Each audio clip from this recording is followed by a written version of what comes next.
I'd like to welcome Latika Malkani, who is running for Lamorinda City Council. I'd like to thank Farshad Farzan, who is running for Lafayette City Council. Correct. City Council, yeah. Holly Tillman, who is running for Clayton City Council, and Curtis Reese, who is running for Walnut Creek City Council. So welcome and Hello. Way to go, up and coming East Bay leaders. So the way that I thought that we would start is I have a few questions, and we'll take questions that come in the chat, and also Sharon will be letting us know if there's any questions coming in via Facebook, the Facebook Live. But I am really curious about what that moment was that each of you decided that, okay, it's going to be me and it's going to be now. And I don't know if it was due to frustration, due to a vision that you had for your town, but I would just love to hear what that moment was, or that push to like get yourself out into these races. And anyone can go. I'll go. Okay. So, hi, I'm Holly Tillman, and as Laura said, I'm running for City Council in Clayton, and I've lived here now for 17 years with my husband. In fact, the day that we put the offer in on our house is the day we found out we were pregnant with our first daughter. So we grew up a lot that day, 17 years ago. And I never really thought that I would run for City Council. Friends had joked and asked me to do it years ago when I was on the elementary school PFC. My husband joked about it for several years, and in fact, in 2014, he started a write-in campaign for me, and I told him to knock it off because I was never going to run for City Council. I was adamant I was never going to run. And I attended, we had two Black Lives Matter rallies here. One was a protest on June 2nd, after George Floyd happened Memorial Day. And then I was involved in the one that happened on June 5th. So that one was a peaceful rally in response to the one that happened here on June 2nd, which ended in residents being tear gassed because they didn't obey a curfew order that was put in at 6 p.m. that night. So I decided I wanted to help lead a peaceful rally. And so my family and I helped some local city council members, current city council members, help lead the crowd of people down to our downtown area. And it was a beautiful night. And during that night, we were asked by the organizers, or the pseudo-organizers, the ladies who took over, to come up to the gazebo and tell our stories. And until that moment, my husband and I had been involved on several D&I councils through our work. And we had been sharing that we were the only full Black family here in Clayton because we thought we were. We had friends that were with mixed families, but until I saw everyone else come up on the stage and stand up there, and they had shared that they had been hiding in their homes because they didn't feel welcome here in town. That was very eye-opening for me, and I actually turned to them and said, "Where have you been the last 16 years?" And they said, "We've been hiding in our homes." And so that really stuck with me that night. And when we came home, my husband just said, "You know what, I think this is a year you have to do it." And again, I told him to knock it off, I wasn't gonna do it. Fast forward to the next weekend, I got a call for a kidney transplant. I'm a kidney transplant recipient, and I had a transplant on June 14th. And now that I feel amazing and can actually feel healthy enough to do it, that's why my slogan is, "It's about time." So it's about time that I actually answer the call to run. It's about time that friends don't have to egg me on anymore to actually do it.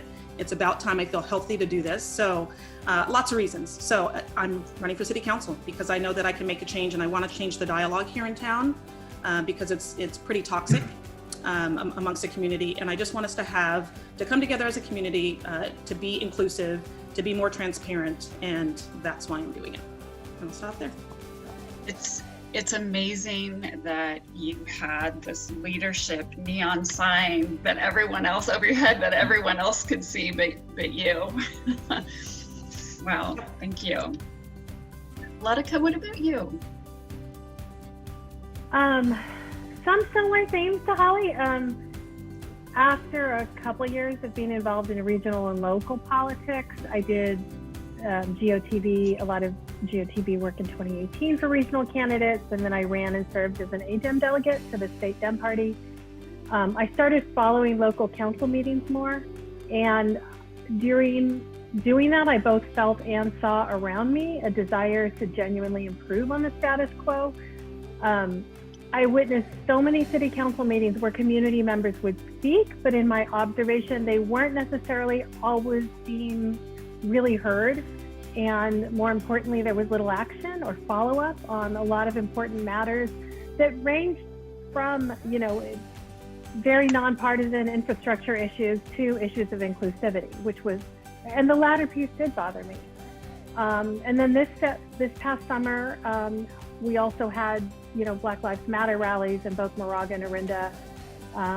And we heard several tellings about how Black and brown residents and guests to Orinda were not welcomed and were profiled, including for traffic stops, which seems to be a common issue that was raised. And there was an increased interest by a lot of residents to re-examine how our police could reduce bias to make a lot of potentially other needed changes. And it was at one of those meetings where, or a series of them, where I saw that council members appeared to me, if they weren't resistant to action, they certainly weren't embracing it or embracing the critique or the desire of community members to be more engaged. And engaged community members said to me we needed a fresh perspective and it was time for change.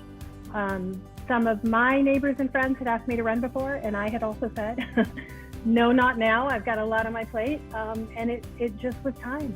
It was just time to do it. And I said yes.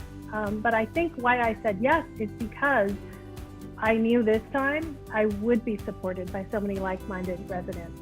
And this campaign has not been so far, and this is something that maybe is common to challengers versus incumbents.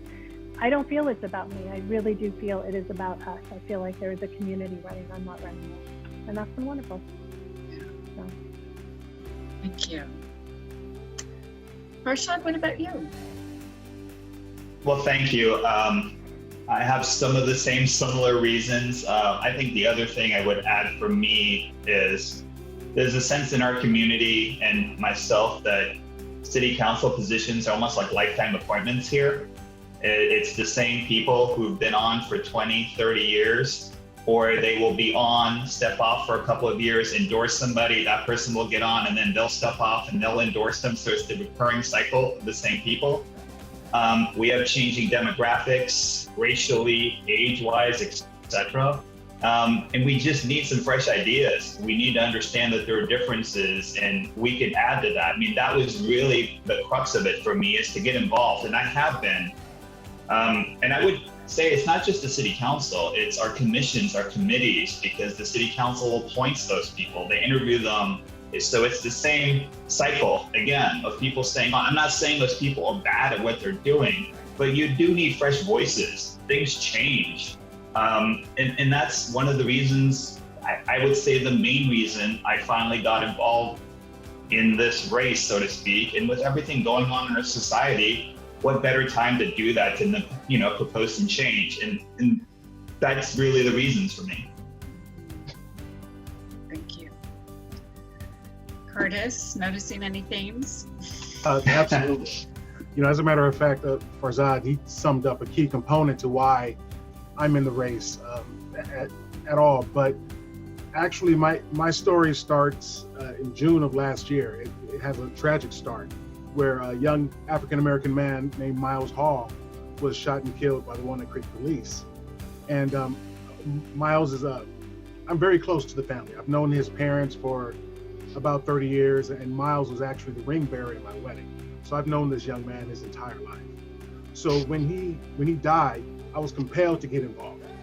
I wanted to make sure that the investigation was transparent. I wanted to make sure that everything went as smoothly as possible, so that the family of Miles, my friends, would be able to live this thing to completion in as much peace as possible.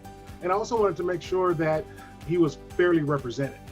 And I got involved speaking at city council, doing my part to ensure that was happening. But there was a lot of energy doing the same thing. So I transitioned from that over to figuring out ways to make sure that what happened to Miles wouldn't happen again. Because I witnessed the family suffering, but if you step back and take a broader perspective, the entire community on some level was suffering. And I know I was personally as well. So I got involved. I made some relationships in the city council. I met the chief of police. We came to an agreement, found some alignment, and we formed the Police Chiefs Advisory Board, which is actually meeting tonight. And it's a monthly meeting that allows a diverse group of people from the community to have a voice and talk about things and actually work on problems in working sessions, which I think is a positive thing. I also set up a program called The Talk, where I take 2 police officers with me into a room, so to speak, with young men and women, teenagers. And I have what we have in the African American community called The Talk, where you explain to these young people how to deal with the police, to get through it as safely as possible. And I wanted to have that frank conversation with the police in the room and have them speak their mind if I say something they don't agree with. I wanted to have that dialogue, and it was a positive thing. But June hit, and by the time June hit, the country was pretty beat up. But then George Floyd, protests. It was the 1-year anniversary of Miles's killing. And I remember sitting at a city council meeting watching Miles's mom speak to city council, just pouring her heart out, asking for assistance with setting up a program that could prevent another family from suffering through what Miles was suffering through. And I didn't see a sense of urgency. This is a non-political issue. This is an effort to save a life. I didn't see a sense of urgency on the city council. That's not to say they didn't care. I can't get into their hearts and tell you that they didn't care, but they didn't convey that they cared. And they didn't show empathy. I didn't feel the compassion. And that's the moment when it was needed. And it dawned on me that everyone in this room feels helpless. And it can be resolved easily just by being honest, showing some compassion, and speaking to the problem that was missing. And that's when the light switched in my head. That I have the tools necessary to fill that void. So that's why I'm here. That in conjunction with just hard skills that I know I have to make the right decisions to keep the city moving and handle the business issues that we're dealing with. I think that combination makes me a good candidate to fill the need. And I can just say that people were also tapping you on the shoulder. Please run. I thought it was a joke. You all have the neon. You all have the neon sign. So the next question is, this job undoubtedly takes a lot of devotion. So there must be a lot that you love about the towns that you, or the cities that you want to represent. And so my question is, what do you love about your community, and what are your aspirations or vision for your community? Latika, do you want to take that first? Sure. What I love about Orinda is there is truly we moved here. I moved here 16 years ago with 2 little kids, pregnant with my third. Story somewhat similar to Holly, but I already had a couple out. And we moved for the open spaces and the public schools and reports of sort of a caring, very engaged community. And we did find all that. We were really blessed to raise our kids through all the schools with the village and supporting one another in raising the children, like so many other communities, and that was beautiful. And there's a real sense of engagement and volunteerism, and I see that in a lot of community organizations. I see it in the schools. I see it in our local volunteering children's activities. I do see volunteering with the city on the council and its committees, but again, it is really it's limited. right? And the engagement is limited to certain groups, and there is a sort of establishment status quo that continues, right? And so while I think there's a lot of potential, there's been, especially around issues of inclusivity, there were proposals to do things that, in my view, were not at all, I mean, we're Lamorinda, they weren't radical notions, things like, I mean, Curtis talked about the Police Chief Advisory Board, that notion has, something like that has been rejected, but even things about celebrations of diversity, like having an Lamorinda City Day or having an implicit bias training for staff and council members is something I personally suggested to the council last November. They only recently, in the wake of a huge demand, thought to do that. And so there's a lot that can be done that hasn't been done. And I feel like the potential there is just so exciting and so endless to embrace inclusivity and make sure that everyone here feels welcome. So. Curtis, what about you? Well, I'll start with what I like about Walnut Creek. It's a beautiful place. The landscape is nice. I'm walking distance from Barton, so my commute has consisted of a half-mile walk to Barton, a 2-block walk to the office. Walking distance to downtown. There's just, the school district is fantastic. My kids have had an amazing education. So there is just a lot about the city to like. But the thing that I love is really the people. I remember moving to Walnut Creek 18 years ago, and I went to a get-together. Scott and Ton Hall actually invited me to a party. And I went there, and normally in some communities, I would go to a party and I'd be quiet in the corner, just kind of hanging out, maybe with my wife, enjoying my little bit of privacy and maybe have an occasional conversation. But these people would not stop talking to me. They would not stop getting to know me. They would not stop inviting me to join into the fun. They would not stop welcoming me into the community. And how can you not fall in love with a community that loves you for no reason? And I like to think that over the course of 18 years, I've given them a reason to love me, but they didn't have to in the very beginning. And that drew me to the community. And they've taken care of my family, my kids. There are people who have stepped up to assist us whenever we needed it. And sometimes when we don't ask for it, they would come and tell me, you need help. And they help me. It's a great community. And because of that, I feel, not only do I want to give back, I feel like it's my duty to give back. It's my duty to do what I can to make this place continue to be as welcoming as it was when I came here 18 years ago. Rashad, what about you? I echo a lot of those things, but what I like, so I feel like a newbie in my town. We moved here about 7.5 years ago, and we moved here because of the public schools, because of the open spaces. We knew some people who lived here, and the people are great. This isn't about joining the city council to make everybody, because I don't like the people. The community is great here, but we can make it better. That's the way I would look at it. It's the same aspect of it. We moved here, we met people in the neighborhood, we share car rides to school to drop the kids off, etc. These are just people we met in the neighborhood, and we became friends through sports, through everything else. I love that part of it. It does feel like a small community, which it is. I mean, frankly, all of our communities are fairly small, relatively speaking. And I love that aspect of it. What Latika said about community involvement, there's a ton of it. Volunteering at every school, at every level you can imagine, in town too.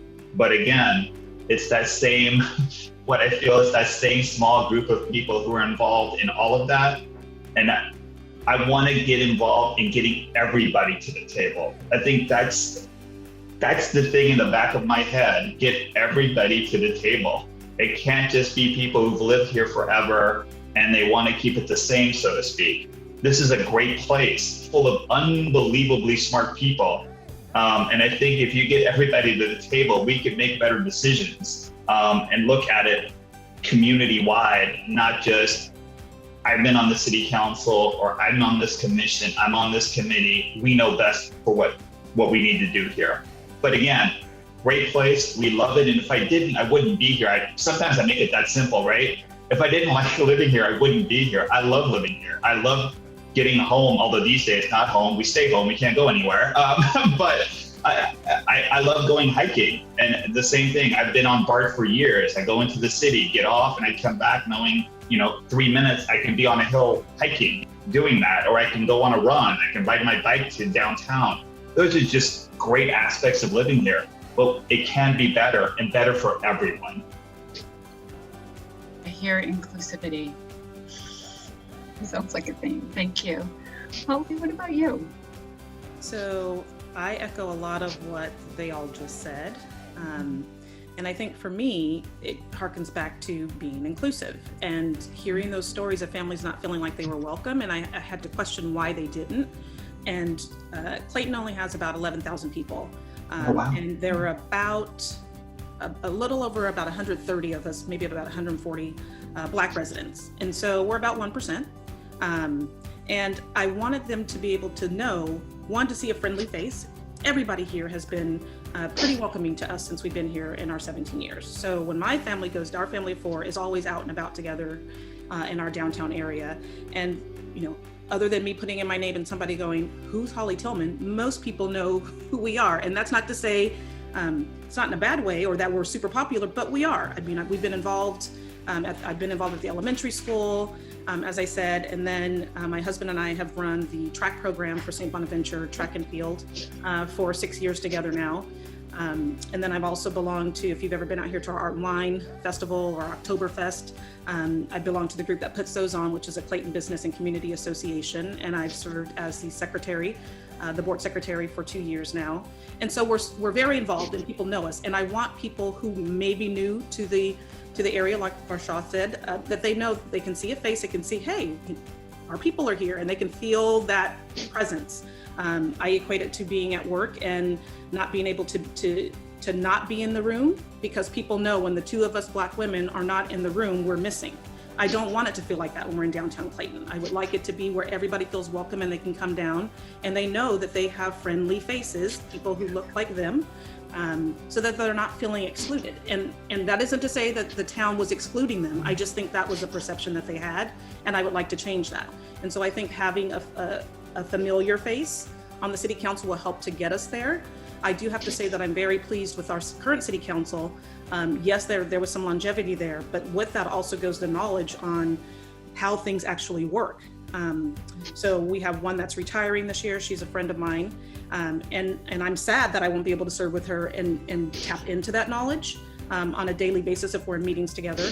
But I know that she's going to be a stone's throw away to advise us if she needed to.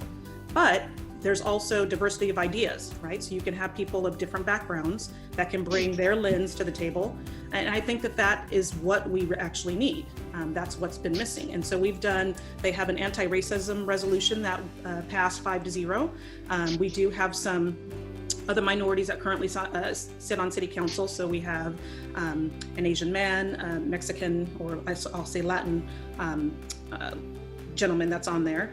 And so there are people of color that are currently on the city council, but it doesn't hurt to add some more color to it. I think we can all bring our own perspective and a different lens and move us forward as a community, because right now I think that the genie's out of the bottle and you can't put it back, and these conversations are going to have to be had, which is why we started Clayton Speaks, and I can let you ask another question and I'll tell you more about that. But it was started after the June 5th rally to just continue the diversity and inclusion and race relations conversation here in our town. And we've had 3 webinars so far, and we're going to continue those. So that's the plan. That's great. I love that you said the genie's not going back in the bottle. There's a lot of effort to step it back in. But yeah, there's some questions coming in both from the Facebook Live and in this feed. And so I'm going to interrupt my line of very important questions. And this one is for Latika. So it's about fire prevention. So it says fuel reduction for fire prevention is a big concern in Orinda. One of the endorsements you feature on your website is from Steve Danziger, looks like a fire department board member who voted with two other board members who had also firefighters union to suspend for the summer the free chipper program that many residents wanted continued. How do you reconcile that with your stated support for fire prevention? Okay, I think I might know who's asking this question, but we'll see. Well, the name is public. It's from Nick. I thought so. Hello, Nick.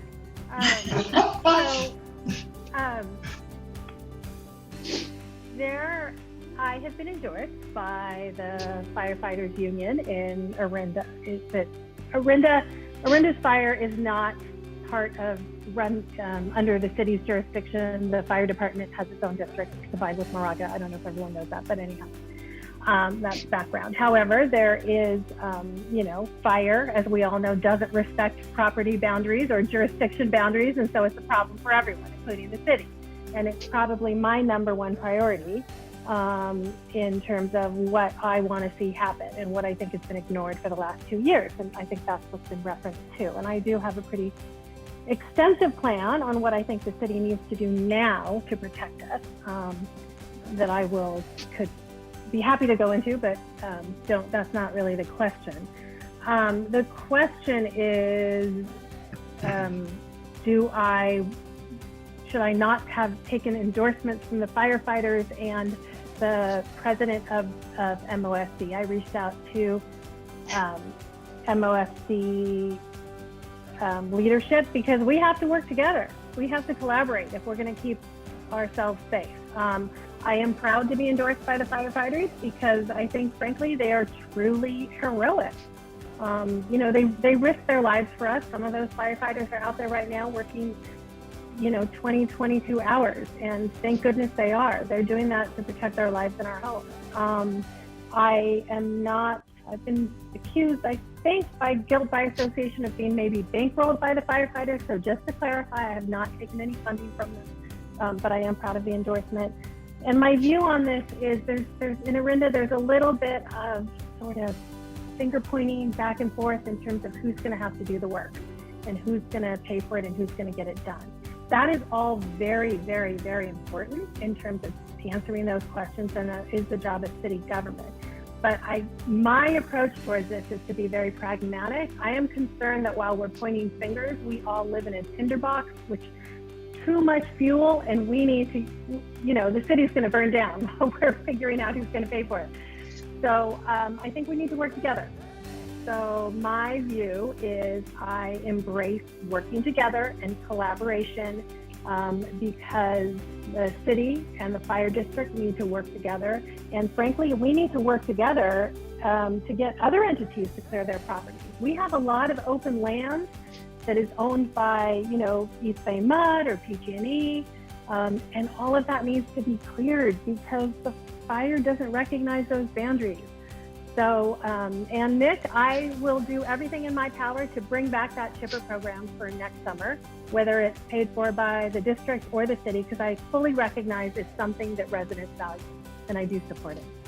Thank you so much. And I imagine that there's a lot of collaboration needed across cities for this. So, I'm learning from what I just did, and going forward, I'm only going to take questions that are appropriate for all of you, just so we don't take up time hyper-focused on a single candidate.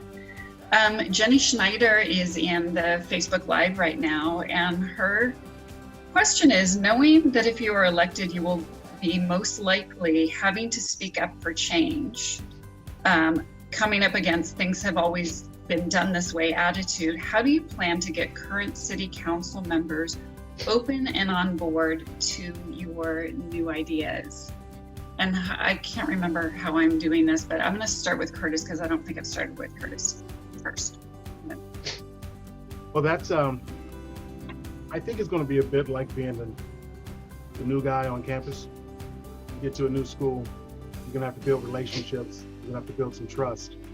You're gonna have to show people who maybe at first glance think you represent something that you maybe don't. You have to show them what you truly represent. So that takes communication. That takes getting to know people.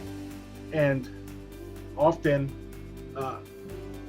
people who by default have possibly completely opposing views on things, at least at a foundational level, they actually like each other and take the time to listen to each other, and then find some alignment, make some agreements. My goal is to push on things where you can double down on the benefits of what they provide, as opposed to just focusing all the time on the things that I only care about. Because there is connection. There's this connective tissue between all these different issues that we have in the city. For example, in Walnut Creek, we took a massive hit to our budget. And a lot of that is related to limited sales revenue that is related to COVID-19. So how do all these issues connect? Okay, number one, if we do what we can to help people stay safe, maybe promote wearing masks so that we keep the numbers down, then things will start to open up with business. And if things start to open up with business, then you get more volume in our businesses, and our downtown becomes a little more robust. And when downtown becomes a little more robust, we start to get more sales revenue. When we get more sales revenue, we start to fill the budgetary gaps that we have at the city. When that gap is filled, then hey, I can look at the social justice issues that I'm concerned about, or look at this program that I'm interested in, possibly finding a way to fund a 24-hour non-police response team to mental health issues, and we actually have money to fund that. So it's being able to read that connective tissue and find out where the thing that you're interested in promoting connects with what the person or the people that you're working with are interested in. And that's where you find the alignment. It's similar to looking at the matrix, but if you can get good at it, then you can find ways to get the things you're interested in through. And also it's about changing the culture. Although we are a diverse group of city council members, we actually need to function as a team, because our responsibility as a group is to serve the community. And if we're focused so much on doing what we want to do, then we're not serving the community. And if I'm vocal about that and transparent, and the community sees that individuals perhaps are being selfish, then there can be some external motivation for them to pay attention to some of the things I'm trying to do. So there's there are carrot options and there's stick options. And I'm sure they'll be used against me as well, but I'm not interested in fighting, I'm interested in working together. I like the suggestion of the connective tissue of all these issues. Farshad, what about you? Very similar. I think what I would bring in, I honestly think on most issues you can find compromise. I really do. I'm a lifelong litigator. I'm in-house now, so we battle it out to the death. Monica knows probably the same feeling being as an attorney, but I think a lot of times you end up in the middle. I just think when you're on the city council, and let me say this again, I think Holly said it earlier, we have a great city council. And by the way, let me go back to the very first question that you asked. I've been asked to run for the city council before, but I didn't because I didn't want to run against anybody, right? It wasn't because I thought anybody was doing anything horribly, right? I might not have agreed on some of the issues, but I thought they worked very hard and came to good conclusions, generally speaking. But there were open slots, including, the mayor, Mike Anderson, stepping down. And by the way, that took all of the color we've ever had on city council ever, I think, in Lafayette gone. So it was another opportunity to bring kind of a diverse voice to it. I've been very good in my life bringing contingent people together to work for a solution. I'm a problem solver at heart. That's what it is. Whatever I do, let's find a problem, let's solve it. In my personal view, there are too many times where people don't want to solve anything, important issues by let's get more assessments. Let's keep talking about it. Let's not actually do anything. I want to bring people together to get something done. Having said that, there are certain things I won't compromise on. Inclusion has to happen, right? We're in 2020 and we're still talking about this issue. Bothers me to no end. I mean, honestly, like what's happened in our country this year should be horrifying to everyone. Okay, there's no ifs, ands, or buts. Those are things that you don't need to compromise on, but I think you can bring people together to try to find some common solutions. That's the way I would join the city council. And by the way, I've had relationships with people in the city council, and I'm actually on a commission in Lafayette. I'm on the planning commission. I have been for 2 years because I think Curtis said this earlier, and Holly Matka too, I wanted to give back to the community. So I put my name in, I interviewed, and I got selected to be on there. It takes a lot of work, but I'm willing to do that because I don't want to be the person who's on the outside screaming bloody murder and not wanting to work to solve problems. And that's what I'm doing. So get in, get the people to the table, and let's work to make it a better community. We have a great community, but it can always get better. Holly, what about you? How do you plan on working with the existing city council members? So I should have asked everybody else, but I'll just tell you, there are 3 seats, and there are 6 of us running here in Clayton this year. 2 of them are incumbents, and so there are 4 of us who are new to running. 2 of the 4 are on the current planning commission, so there's really 2 newbies, me and another gentleman. And echoing what everybody else just said, I don't have an agenda. I've been asked that as I've been walking around town, putting signs in people's yards, etc. You know, what are you planning to get on there and do? What do you want to? And I just said, I don't have an agenda. My goal is to listen. And I'm not saying that the current city council doesn't listen to people, but I think what is missing here is broadening the audience. So I know you guys have attended city council meetings. There's usually only a few people in the audience, and it's usually if there's a problem or there's an issue, a hot button issue that they have. And I know that in our town, a lot of people never show up to the city council meeting unless they want to complain. And usually by the time they want to complain, it's too late, because whatever had gone through the planning commission to get to the city council, that train's already left the track. And so then people feel frustrated and they feel like they aren't being heard. And I want to change that. So my goal, out of any goal that I have, is to just broaden our reach throughout the community, so that people know that they can have a voice. People are listening, and we can actually engage them in the conversation earlier. I think that probably will tamp down a lot on the animosity and the vile comments that people get, not only in person at city council meetings now, but what's happening on Nextdoor, et cetera. I think that will kind of dial that back a lot, because people won't feel as frustrated as they do. And so I do that all the time in my job. I'm just like Farshad. I'm also a problem solver, go-getter. I'd like to call myself a fixer. And I'm a client relations director. And so I'm listening for clients' cues on how to help solve problems for them. And I'm the liaison between the clients and the portfolio managers who are managing their money. And so that is what I do. And I've been doing that for the last 21 years, is I'm trying to figure out how to solve problems by listening. And I think that is what I would bring to the current city council, if I'm elected, is just another perspective to be able to help everybody, calm down. And I have a knack with my sociology degree of actually listening and taking in the cues that people are giving, the nonverbal cues. You can tell by body language, et cetera, whether or not something is resonating with people, and to elicit that from them, to say, I noticed that you were, that didn't seem to sit well with you. Is there something else you wanted to share? Just so that you can engage them more in the conversation. And I think the more that we can do that in our community and just have respectful dialogue, I think we'll go a long way with us all reaching the same goal, which is to keep our town vibrant the way that it is, without people feeling like they're not being heard.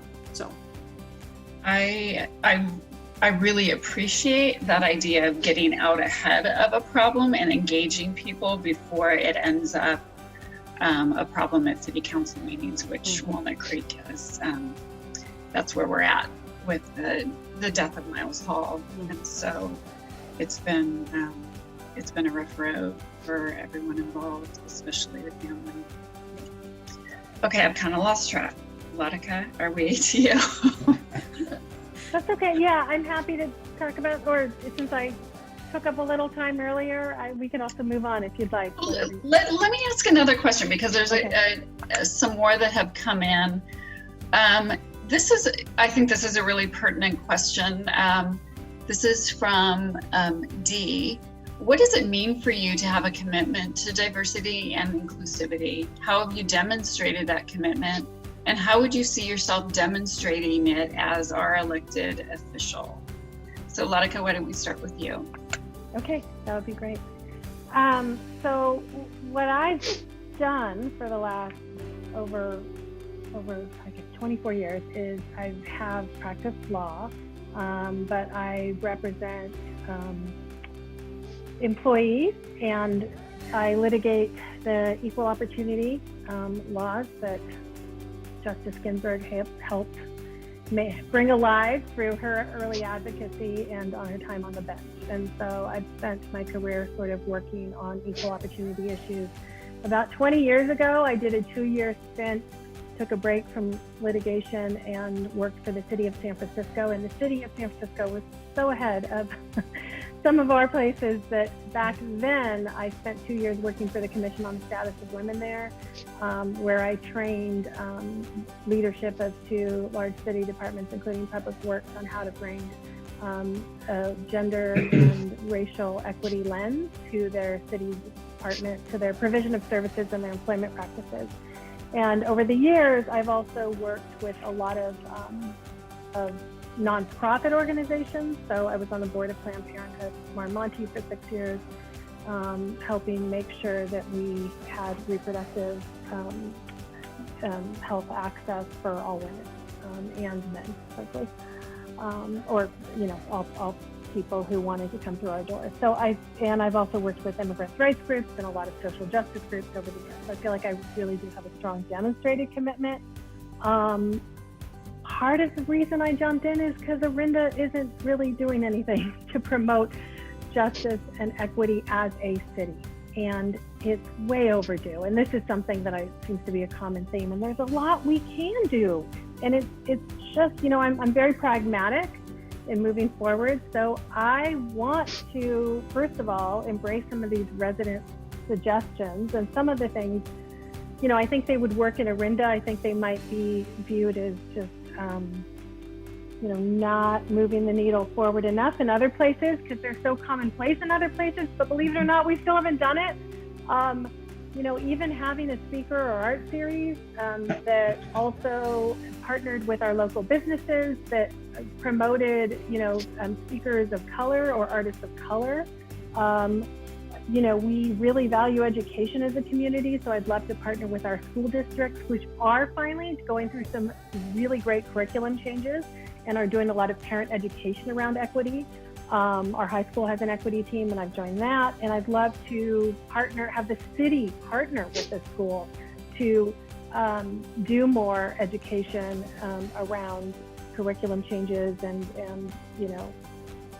promoting inclusivity. But I also think we need to address this issue of the testimonials we've heard. So having some sort of, I've suggested that we have a citizen oversight committee or a police review committee where we work collaboratively and bring all stakeholders to the table, see what we can do, make sure that there is training for city leadership and council members on implicit bias. Again, something I've personally recommended has not been adopted. There's a lot of details that we can do. A lot of cities have, including I think Lafayette just recently did this, a lot of cities have a committee that includes citizen members, resident members, that is to promote equity or social justice in the community, to recommend equitable principles. We've got great volunteers in Lamorinda. We should do that. So, and one of the things I personally suggested, and thank you to Curtis and everyone in Walnut Creek for all the work they're doing, is that as we look at issues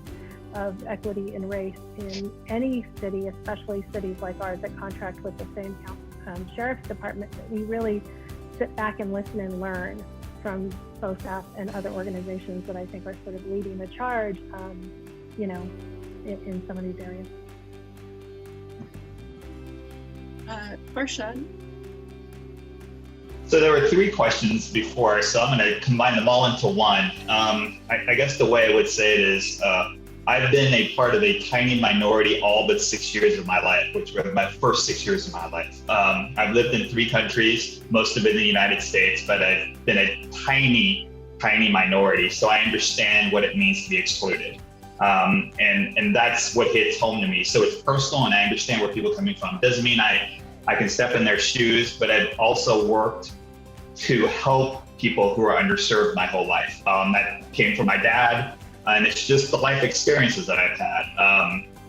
I've not been on the same side as Latika in terms of litigation. However, in my personal, I've done pro bono work my entire career. I've defended 50 or more residents in unlawful detainer evictions in San Francisco, for instance, to keep them in their homes.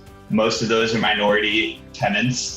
I was part of a team that wrote a brief against Prop 8 in California, the same-sex marriage ban, which was important to me. I was part of the team that represented the Uyghur detainees at Gitmo. So all kinds of things, because it's important to me, because they were underserved, tiny groups of people who were getting taken advantage of. And that's the way I see it. I'm trying to do better for people who are excluded and are not getting the benefits of our society. Look, we can all live here in Lafayette, and this is just, again, great place to live.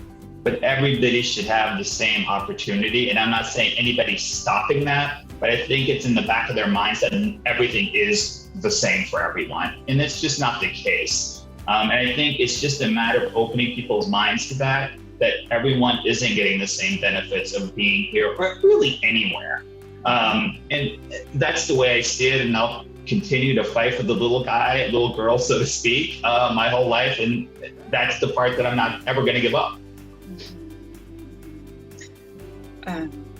Thank you for that. Holly, what about you? Sure. I'll just piggyback off of that and say that I no longer plan to be silent. I know a lot of people have, everybody has a different personality. Mine is very direct. That has served me well in a lot of areas and not so well in others. And I have taken a stance since this summer to say, no matter what the consequences, I'm no longer going to be silent. And so I plan to speak up. And that doesn't mean it needs to be, in your face, but conversations about this are uncomfortable. And I'm okay with making people be uncomfortable going forward. I think it's too important not to. And so I think a lot of the issues stem from people not being clear on what they can and can't say, whether or not it's their place to say it. And I'm okay stepping across that boundary and saying, I'm going to be able to speak up because I know that other people won't. Right. And I'll just share with you that I think my first instance, and this answers Dee's question about diversity and inclusivity and what your commitment is and when did you first know. I was 6 is my first recollection, and that was when our next door neighbor moved in. He was Chinese, and he was English speaking, but he couldn't read. And I found that out as I was sitting in my front yard reading a book, and he came by and he said, "What are you doing?" And I said, "I'm reading a book." And he just said, "Oh, okay, can you read it to me?" And I said, "Sure." And then I started to read a few sentences, and I just tried to give him the book, like, "Here, you read it."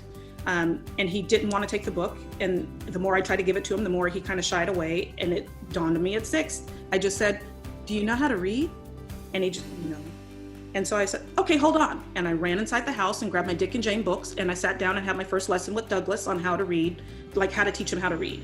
And so that has been me since I can remember. Just if I see a problem, I want to help fix it.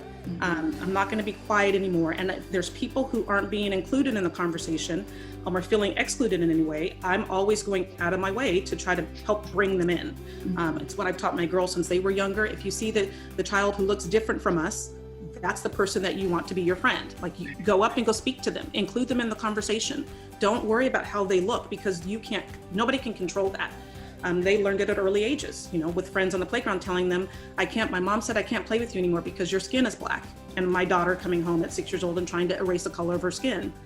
You can't change that. It's not going to go away. Same year, my 3-year-old at that time, kids on the playground, like, we can't play with you because you're Black. And they came home that I think my daughters didn't realize that they were Black until that same year. Like, why do these kids keep telling me that that's a problem? And so I taught them things that you can't change, your height, your color, your weight, etc.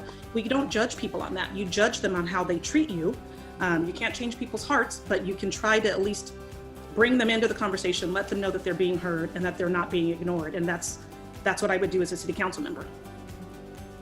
So far, what I hear all of you saying is that you have lived experience that you're bringing. So there's a certain level, a perspective, a comfort level in saying things and naming things that perhaps white leaders, they don't have that lived experience, that perspective, that comfort. I don't say comfort, but just a skill level. Curtis, what about you? Well, I think there's two things that I'm interested in doing to promote diversity and such. Number one, think about my dad. He used to tell me stories about when he was in the Navy back in the 50s. He was born in 33. And how he would go on the deck of the ship and listen to the white guys playing country music. My dad liked country music. And the Black guys would get mad at him saying, hey, we're playing soul over here. Come listen to soul. And he would say, I don't want to listen to soul. I want to listen to country. And he would tell me, don't do what people expect you to do just because that's what you're supposed to do. Do what you want to do. Be where you want to be. And I've tried to live my life that way. And the benefit of doing that is that I often find myself having access to the room where I can lead by example. Just being in a room as an African-American man, and I'm a big guy, I'm 6'5", and when I walk into the room, people usually see me and they recognize me, unless I'm walking in with football players or basketball players, but they recognize me. And when they have a positive interaction with me, they walk away having met a Black man that did not fit the stereotype. And I love blasting stereotypes out of the water, not on purpose, but just organically. And being a Black man walking in, having a football helmet and walking into a computer science class. Teacher says, I think you're in the wrong room. No, I have this class. Thank you very much. So that's great. So leading by example, and also once you have access to the room and you have decision-making capabilities, sometimes it's as simple as asking the question, why? Why is something not there that is everywhere else? Quick example, I remember taking over my global team at my current company. And after a couple of weeks, it dawned on me that there were no women on my team. I work in IT, so I have a bunch of techs all over the world that are doing hands-on work. And I asked one of my hiring managers, why don't we have any women on the team? And he said, oh, well, I'll go get a woman. No, I don't want you to just go get a woman. Do you interview women? Are there women being offered this position? I don't want you to just bring a woman in just because she's a woman. I want a capable woman. And he said, okay, I understand what you're saying. I will make sure that we spread out our wings a little bit and interview more people. And within a couple of months, we had a few women on the team. And what is the benefit of that? Different perspectives. The lab no longer smelled like a locker room. I know that's a stereotype, but it was real. And they helped us organize our processes because they had a different perspective. That's the benefit of bringing in different people, diversity. It gives you a richer environment. Mm-hmm. And if you focus on it and you have the ability to galvanize all those different perspectives, you're unlimited in where you can go. So I think I'm kind of passionate about that kind of thing. And hopefully my passion will be contagious. I am looking at the time, and according to my phone, it's 6:29, and Holly has a hard stop. You guys stay on though. I wish I could stay. I just have a board meeting I need to go to. I know. So Holly, I just want to thank you so much for joining us. It's been just a delight to get to know you and to understand a little bit more about what has moved you into the you finally answered the call to step forward, and I wish you the best of luck. And I know that there are going to be a lot of people who really want to support your candidacy. And so thank you so much for joining us. Thank you all for having me. It was a pleasure to meet all three of you, well, four of you, because I hadn't met Laura either. I'm looking forward to more conversations like this and staying connected and staying in touch. Wishing you all the best of luck in all of us serving together. I think it would be great if all of our communities could collaborate.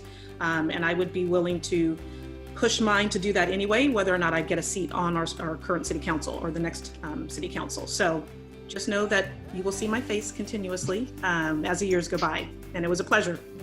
Pleasure. Thank you. Nice to meet you, Holly. I don't know what other engagements you have, and I did say 5:30 to 6:30. Would you be willing to take one more question? Yeah. Does that seem okay? I'm available. Okay.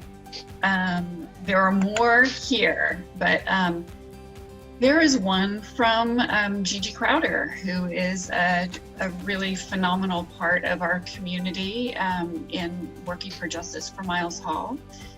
And she asked, we need a mental health reform, and each of the cities you represent have an opportunity to lift a non-police response in honor of Miles Hall. How will you ensure your city will be a mental health friendly community? And I also want to say Gigi is the executive director of NAMI Contra Costa. Thank you for that question, Gigi. Farshad, I don't think we've started with you yet, so.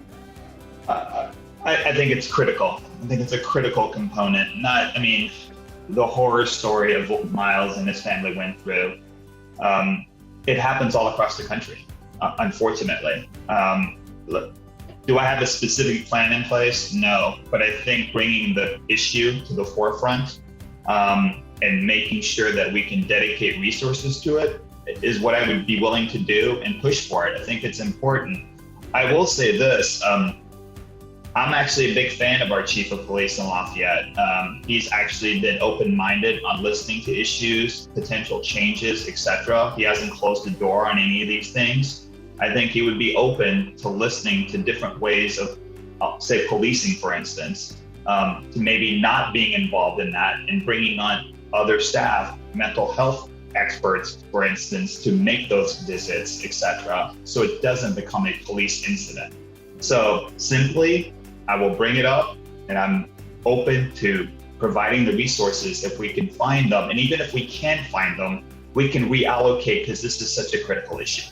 Mm-hmm, mm-hmm. And of course, that's what defunding the police is all about, is moving resources so that people in our community are safe and people are bringing the proper tools to the situation at hand. Latika, what about you around mental health reform? I mean, what I can say is the police don't have the training to handle behavioral health issues. It requires a whole additional level of training and a skill set and an approach, an orientation that it's really not, frankly, fair to the police officers to send them to interact, right? In those crises, we absolutely 150% need trained behavioral health professionals to respond to a behavioral health crisis. What do we do about it? We're in the same situation. My city, Lamorinda, is in the same situation as Walnut Creek insofar as we contract with the police department. Where we are not in the same situation is there's no inclusion, there's no sort of advisory board, there's no community committee that has residents that can sit down and try to solve some of these problems and figure out how we're going to push for those additional resources. So all we have at our disposal is sort of what's available through the sheriff's office right now, which is very little. We need more. Some residents and I have all actually asked the city council to appoint a committee that includes someone that has a behavioral health background, as well as people of color and other stakeholders, so that we have the expertise at the table to figure out how to move forward. But I think everyone is probably on the same page insofar as, you know, we know what we need, which is we need a different trained professional to respond, or at least to work in collaboration, in addition to the training we have. And I, in my legal work, have done a lot of work around mental health equity and mental health access. And so I can also think of certain ways where cities can work collaboratively and push for the state to also do more. We absolutely have to do more. Curtis, what about you? You know, there are multiple partially effective programs around. Well, let me restate that. So, for example, county has a program that is somewhat effective, and there are various cities around in the Contra Costa County that are interested in implementing a program such as this. I don't think it's necessary for us as Walnut Creek to reinvent the wheel or to create something from scratch. I think you pull together all of these different entities that are interested in solving the same problem, and you work together to solve it. And if we don't have the expertise internally, why not reach out to organizations that specialize in this, such as NAMI? I mean, I know Gigi. I can call Gigi and say, hey, I'm going to bring together representatives from all the cities and then somebody from the county, and let's have a session where we talk about what this program looks like. And then I believe that often perfection is the enemy of good. Perfection is the enemy of good. I might have butchered that, but we don't have to have a perfect solution. We have to have a better alternative. That's number one. Of course, the goal is perfection, but I don't want to be so focused on getting this thing absolutely perfect that we don't do anything. And then we continue to be in a situation where one of the questions that I ask myself often is, if what happened to Miles Hall, if that whole scenario were to happen on this day, at this time, would the outcome be the same? I want to one day be able to confidently say, absolutely not. And that's going to require leveraging these programs and coming together to solve some problems. There are efforts in motion, but I mentioned earlier about a sense of urgency. I don't feel that. There has to be a sense of urgency to get something in place. And it's possible to get something in place that we know will continue to grow until it becomes as effective as we want and need it to be. And also from the perspective of the community, one of the things that I said to City Council about a year ago, I met and I said, it's imperative that you look for quick wins, low-hanging fruit. You got to do something. Because if you do something, it will show the people that you are interested in solving a problem that they see as important. They didn't listen. So I think it's important that I, once am on the city council, that I, at the very least, make an effort to get those quick wins and get the low-hanging fruit in a concerted effort to ensure that we're going to the ultimate goal, which would be, I know Miles. I would love to put in place a Miles Hall 24-hour mental health response team. I would love to make that happen, and that's going to be my goal.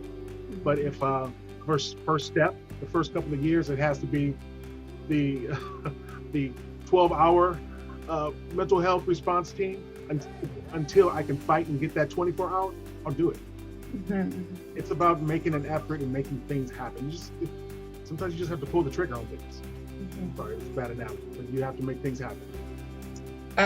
What I hear you all saying is the importance of collaboration. I heard you say the importance of getting mental health professionals at the table. So the people who are closest to the problem are actually the ones who are driving the conversation. And I also hear you saying that safer is better, every day safer. And so incremental change, even though the goal is that this wouldn't happen again. Okay, let me just take a quick look at the questions to see if there is a quick one, but I think I'm going to stop here. I think I'm going to stop here. And how about if you just each take a minute to say something that you wanted to say that there wasn't an opportunity to say. What do we not know about you that we need to know? Latika, how about if we start with you? Sure.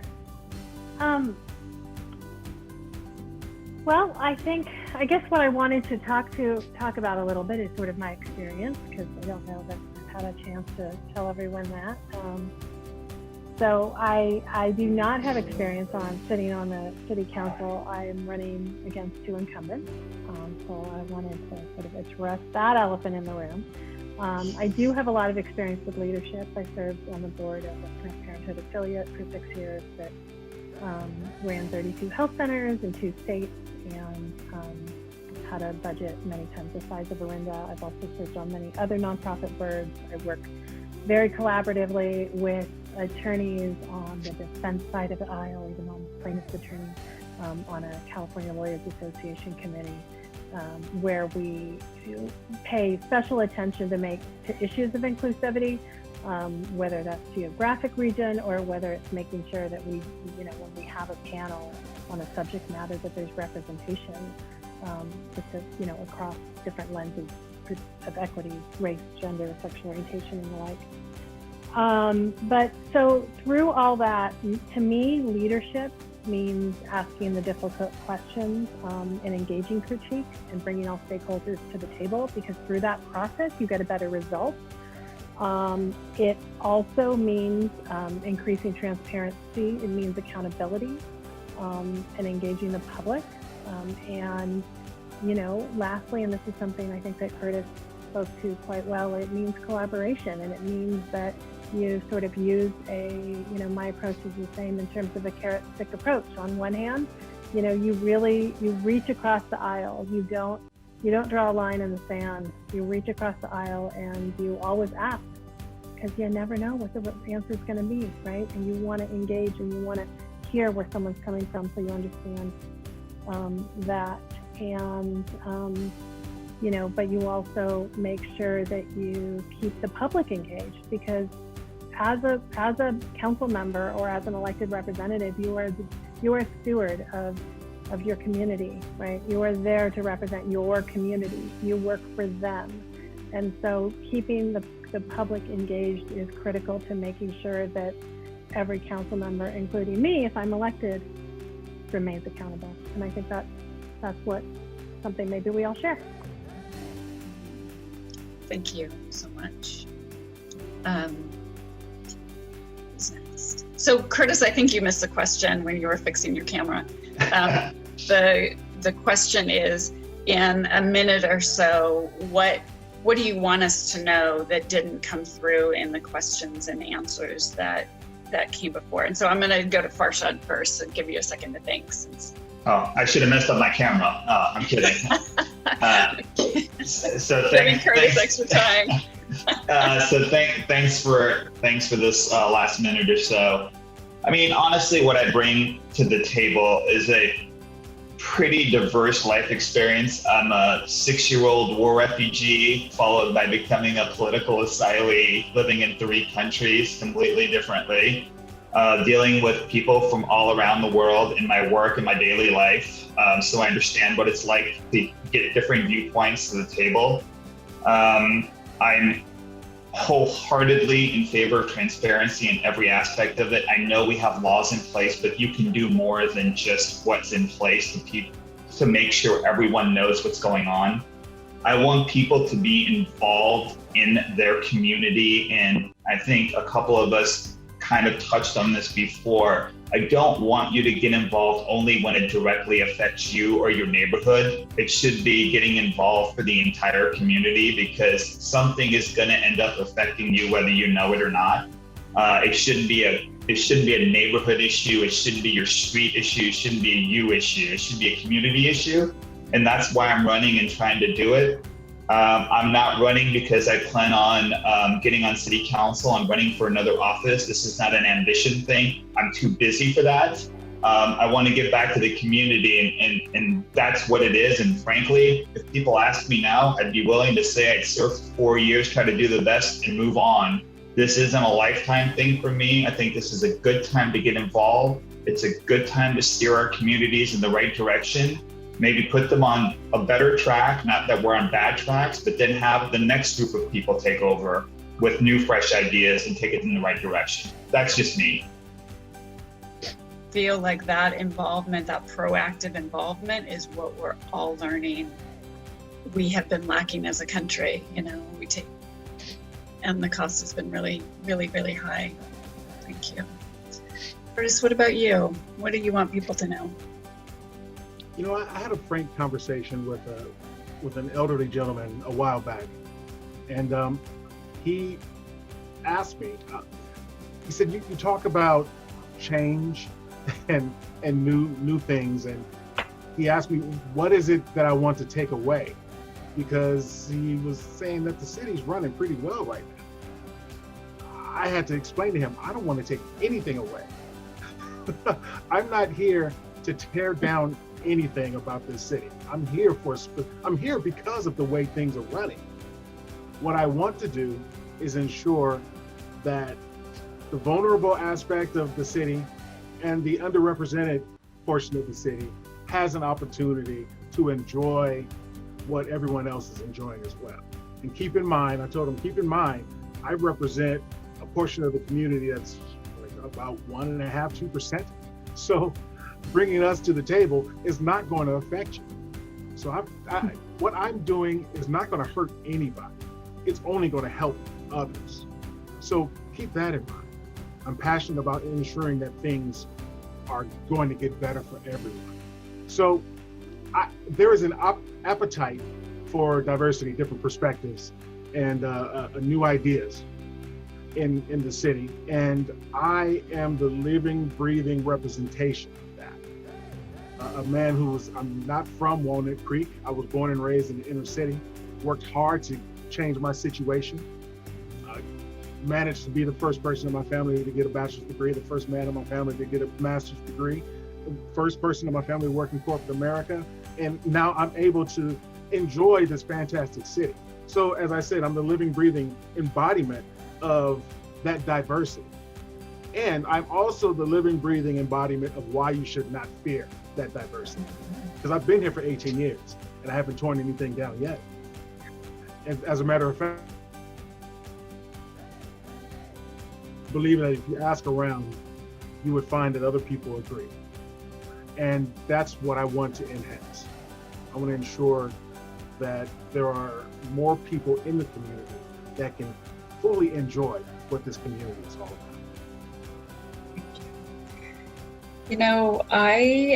One of my takeaways, it's been really refreshing to talk to you and have this conversation, and because I think there's so much to be said for collaboration across city lines, and how much better our wider community would be if there was that kind of collaboration and sharing resources. And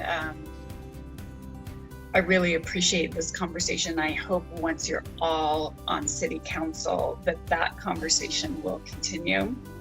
I really appreciate your focus on asking hard questions, being that person that asks the question, being the person that brings a person in whose voice isn't heard. And I do agree that it's time for that kind of drawing people in rather than elbowing people out. And I welcome, I just appreciate your courage, and I will speak for everyone here. Well, actually, I don't know that I can speak for everyone here. I won't speak for everyone, but I'll just say I appreciate your courage in stepping up. I wish you luck. And there have been questions coming in that are candidate specific. And so I will be connecting the questioner with the candidate so you can have an opportunity to field those questions and for people to feel heard. So thank you so much, Curtis and Latika and Farshad and Holly. Now, have a good night and really best wishes to you. Thank you very much. A pleasure meeting everyone. Thank you for everyone who's joined us and over in Facebook land joining us too. So, and again, one more thing. Thank you to Lamorinda families for making this possible. Okay. Good night, Thank you. everybody. Have a good night. Bye. Good night, everyone.